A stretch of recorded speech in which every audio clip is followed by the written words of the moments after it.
مرحبا بكم في المدينة القديمة التي تدعوكم لرحلة عبر دروبها وجدرانها التي تعود لعدة قرون مضت. في علم الأماكن توبونوميا نجد مجموعة تأويلات مختلفة لمعنى كلمة تزنيت، كالخيمة، المنبع، البذور، التاج، أو تلوح في الأفق. هذه التأويلات وإن اختلفت فهي تتقاطع في كونها تعبر عن الثراء والخصوبة والحياة. يحيط بالمدينة سور بطول 5 كيلومترات تم بناؤه أواخر القرن التاسع عشر، ومع مرور الوقت ونتيجة للنمو الديمغرافي والتزايد السكان ولدت مدينة أخرى خارج السور.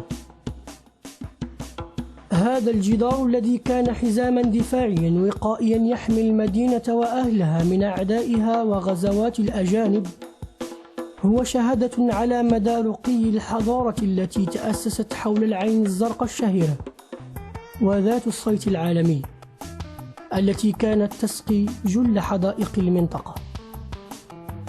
تحكي الأسطورة أن العين من اكتشاف امرأة تدعى للفاطمة مزمينية، وقد اهتم كل من المارينيين والعلويين بتجميل وتزيين الموقع. حاليا وبفضل أشغال الترميم التي قام بها المسؤولون أضحت قصبة أغناج مدرجا وفضاء للتنشيط الثقافي يقدم عروضا مختلفة للساكنة والزوار،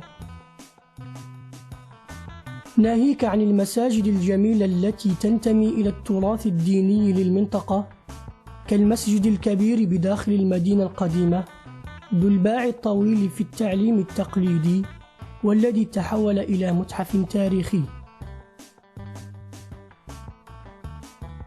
وقد بنيت هذه المساجد بشكل تتناغم وتتداخل فيه العمارة الأمازيغية بالأندلسية والإسلامية، ليظهر جليا مدى ارتباط التزنيتيين بالإسلام وقيمه. أما المدينة القديمة بمعمارها وجمالها فهي أكبر دليل على نباغة وإبداع التزنيتيين. الأبواب الزرقاء المنقمة ترينا عظمة الفنان والصانع الأمازيغي وتغري السائح الغارق في دفء وسكون الرياض.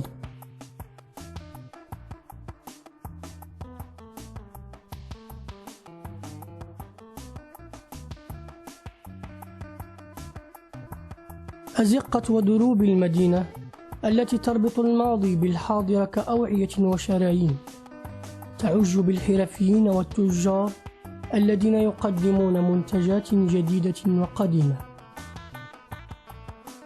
أما ساحة المشور بروائحها وألوانها التي تبهر السياح فتبقى مكانا مميزا يعبر عن وجه آخر من أوجه المدينة.